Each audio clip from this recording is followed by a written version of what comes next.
नमस्कार साथियों, उम्मीद करता हूँ आप सभी शानदार होंगे। तो एक चीज़ मेरे दिमाग में बहुत पहले से आ रहा है और ये चीज़ जो है शायद अगर इम्प्लीमेंट हो जाए तो मेरे ख़्याल से काफ़ी इम्पोर्टेंट है और काफ़ी सही रहेगा, ठीक है। बाकी आप सबका क्या राय है, क्या विचार है, ज़रूर से बताइएगा। तो देखिए जो इलेक्शन है, जिस तरीके से इलेक्शन प्रोसेस आज के डेट में है, उसमें हर कोई एंट्री मार लेता है। हर कोई चाहे गुंडा हो, गुंडागर्दी करने वाला हो या फिर चोर हो, डकैत हो, हर कोई क्राइम करने वाला, हर कोई जो है आप देख रहे होंगे एमपी, एमएलए, है ना, और राजनेता, ठीक है, वो सब बन जाता है, ठीक है। ये चीज़ें हैं तो इसमें रिफॉर्म्स होना बहुत ज़रूरी है और ये मेरे दिमाग में बहुत पहले से भी आ रहा है और आज जो है मेरा मन किया कि बोलने का, ठीक है।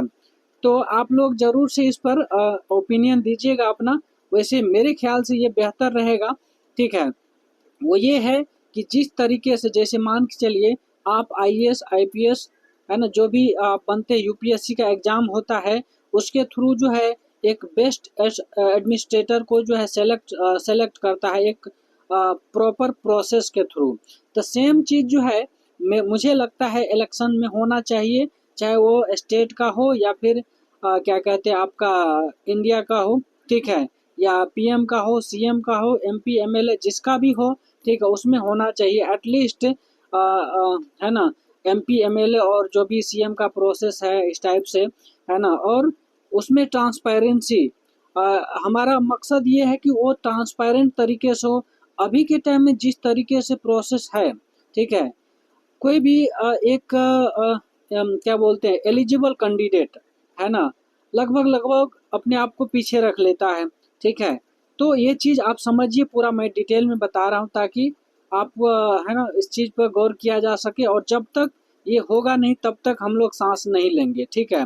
चाहे जो करना पड़ेगा, है ना, करेंगे, करने के लिए तैयार है, लेकिन ये चीज़ होना ही चाहिए। जैसे मैं बताता हूँ, अब देखिए यूपीएससी में एक क्या है क्राइटेरिया है कि आपको एटलीस्ट ग्रेजुएट होना पड़ेगा, चाहे आप किसी भी फील्ड से हैं, है ना, किसी भी रिकॉग्नाइज्ड यूनिवर्सिटी से आप ग्रेजुएट हैं। तो मैं यहाँ कहता हूँ, यहाँ ग्रेजुएशन का एलिजिबिलिटी क्राइटेरिया मत रखिए, है ना, आप वहाँ सीधा सीधा लिख दीजिए बंदा लिटरेट होना चाहिए, ठीक है। चाहे आप ग्रेजुएशन हो, पीएचडी किए हो, 10वां पास हो, 8वां पास हो, छठा पास हो, ठीक है, बट है ना, वो मैटर नहीं करता है, ठीक है। मैटर ये करेगा कि आप जो है एक लिटरेट नागरिक होंगे, ठीक है। लिटरेट का सिर्फ मतलब ये है कि देखिए जिस तरीके से मैं प्रोसेस बता रहा हूँ ना, बिना लिटरेट का वो पॉसिबल ही नहीं होगा, समझे। तो आप सीधा सीधा लिख दीजिए एक लाइन, लिटरेट होना चाहिए। दूसरी बात, जो अब देखिए ये मैं इसलिए बोल रहा हूँ कि अगर देश का रिप्रेजेंटेटिव या फिर स्टेट का रिप्रेजेंटेटिव अगर बनेगा तो उसके पास सोचने समझने का क्षमता होना चाहिए कि नहीं होना चाहिए? बिल्कुल होना चाहिए, ठीक है। तो सोचने समझने की क्षमता चेक करने के लिए उसका प्रॉपर टेस्ट लीजिए, ठीक है। टेस्ट ऐसे हम ये नहीं कह रहे कि हिस्ट्री पूछिए, साइंस पूछिए, मैथ्स पूछिए, मैं ये पूछने के लिए नहीं कह रहा हूँ। लेकिन आप जो है कहते हैं सामाजिक ज्ञान तो होना ज़रूरी है ना, एक प्रैक्टिकल, एक एक्सपीरियंस, समाज का एक्सपीरियंस होना ज़रूरी है। तो सामाजिक क्वेश्चन भी पूछिए, ठीक है। चाहे वो इसको भी अलग अलग फेज में हम डिवाइड करेंगे बाद में, ठीक है। इसको फेज ऐसे करेंगे, आप प्री टेस्ट कर दीजिए। प्री टेस्ट मतलब ये है कि आपका उसमें जितना भी क्वेश्चन होगा वो तो बाद की बातें हैं, वो प्रोसेस के बाद होगा। लेकिन प्री टेस्ट में ये है कि आपकी जो है एक बेसिक क्षमता चेक किया जाएगा कि आप सोचने समझने में किस तरीके के हैं, ठीक है। आपके जो मेंटल एबिलिटी है सही है या नहीं है, आप एक हेल्दी सिटीजन है या नहीं है, ठीक है। आप सोचने समझने में क्या आपकी क्षमता कितनी है, ठीक है। उसके बेसिस पर जो जितनी उसमें दक्ष होंगे उसको प्रायोरिटी दीजिए, ठीक है। ये तो हो गया। उसके बाद जो है आप दूसरा फेज लीजिए। दूसरा फेज ऐसे कि उसमें जो है आप ओपिनियन टाइप से आप प्रैक्टिकल चीज़ें पूछिए। प्रैक्टिकल चीज़ें मतलब जो समाज से रिलेटेड है। जैसे मान के चलिए आप एक क्वेश्चन दीजिए, मैं एक एग्जांपल के तौर पे बता रहा हूँ। जैसे मान के चलिए कि एक जो भी उसमें टेस्ट में बैठेगा उससे ऐसे ऐसे इस टाइप का क्वेश्चन पूछिए कि अगर आप एक स्कूल में विजिट करते हैं, उस स्कूल का इंफ्रास्ट्रक्चर सही नहीं है, स्कूल में पढ़ाई अच्छी नहीं होती है, टीचर्स टाइम पे नहीं आते हैं, बच्चे इधर-उधर खेलते हैं, ठीक है?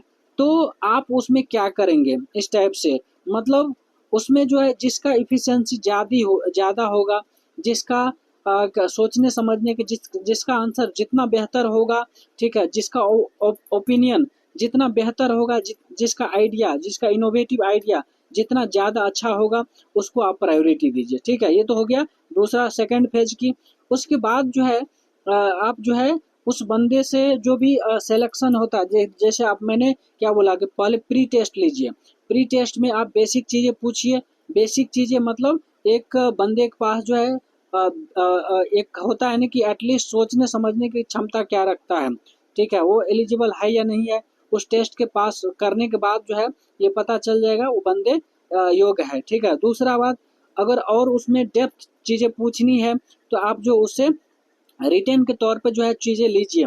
रिटेन के तौर पे पूछिए, क्योंकि देखिए आप टॉप लेवल एडमिनिस्ट्रेशन में है, तो आपसे ये उम्मीद की जानी चाहिए कि आप जो है लिखने पढ़ने में तो चलिए छोड़िए, लेकिन आप ओपिनियन क्या दे रहे हैं, आपकी सोचने की क्षमता कितनी है, ठीक है, आप एफिशिएंट है या नहीं है, डिसीजन मेकर है या नहीं है, डिसीजन कितना इफेक्टिव तरीके से ले रहे हैं या नहीं ले रहे हैं, ये सब जो है आपके अंदर क्वालिटी होनी चाहिए। लीडरशिप की क्वालिटी है या नहीं है, लोगों को डील करने की आदत है या नहीं है, ठीक है, ये सब जो है आपके अंदर होनी चाहिए। उसी टाइप से जो मैं देखिए मैं कोई बुकिश नॉलेज की बात नहीं कर रहा हूँ, बस मेरा ये है कि आप जो सामाजिक ज्ञान है, ठीक है, समाज को कैसे बेहतर करेंगे, एक गांव मान लीजिए एक गांव है, उसको स्मार्ट सिटी स्मार्ट गांव बनाना है, स्मार्ट विलेज बनाना है, तो उसमें आप क्या क्या कर सकते हैं।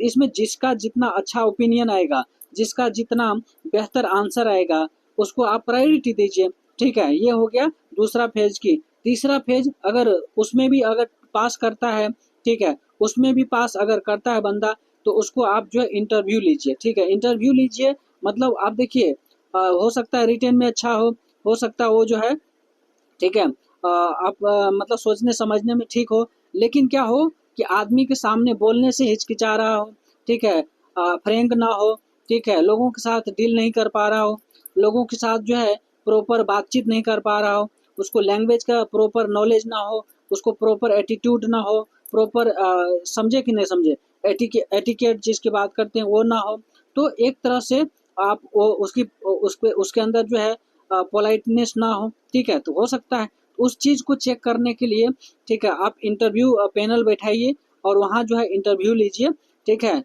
उसके बाद जब ये स्टेज अगर पार करता है, तब जाके उसको सीट दीजिए, ठीक है, तब जाके उसको जो है सीट दीजिए, फिर जाके वो इलेक्शन लगेगा, फिर जाके नॉर्मल जो वोटर है वो उसको सेलेक्ट करेगा, ठीक है। इससे फायदा ये होगा कि हर बंदा, ठीक है, जो भी एलिजिबल है इंडिया के कोई भी यूथ जो है, ठीक है, चाहे वो कोई भी हो, ठीक है, उसको मौका मिलेगा। अभी की सिनारियो या ये है कि हर किसी को मौका नहीं मिलता है, और यही वजह है कि जो एलिजिबल कैंडिडेट है, जो योग्य व्यक्ति है, वह उसमें पार्टिसिपेट नहीं कर पाता है। इतना है ना, मतलब रफ टाइप से कह लीजिए प्रोसेस है कि वहाँ जो प्रॉपर नहीं हो पाता है। और देख रहे हैं अनपढ़ गँवार सब, जिसको कुछ नहीं आता है, सोचने समझने की क्षमता नहीं है। मैं ये नहीं कह रहा हूँ कि वो पीएचडी होल्डर होना चाहिए, वो भले ही 5th पास हो, 6th पास हो, लिटरेट हो, पहली क्लास पास हो, दूसरी क्लास पास हो, लेकिन लिखने पढ़ने की नॉलेज क्षमता है, लिटरेट है, लिख पढ़ सकता है, बेसिक चीज़ आता है, ठीक है। तो और ये होना भी चाहिए, इतना कम से कम लिखने पढ़ने की भी क्षमता होनी चाहिए कि अगर वो कैबिनेट में बैठता है, या फिर अगर आप पार्लियामेंट में बैठ रहा है, या फिर मतलब जो भी इलेक्शन का वो है, ठीक है, अगर वो किसी भी सदन में बैठता है, तो उसके पास इतना लिखने पढ़ने की क्षमता भी होनी चाहिए कि वो जो है एक अगर कोई फाइल आता है, कुछ आता है इस टाइप से, या कुछ किसी किसी चीज़ को फॉरवर्ड करना है, तो पढ़ लिख के उसको समझ सके, क्या सही है क्या गलत है, वो दूसरे के ऊपर एटलीस्ट डिपेंडेंट नहीं रहेगा। अभी के टाइम में ये सीन है कि जो भी ऑफिसर लोग होता है सब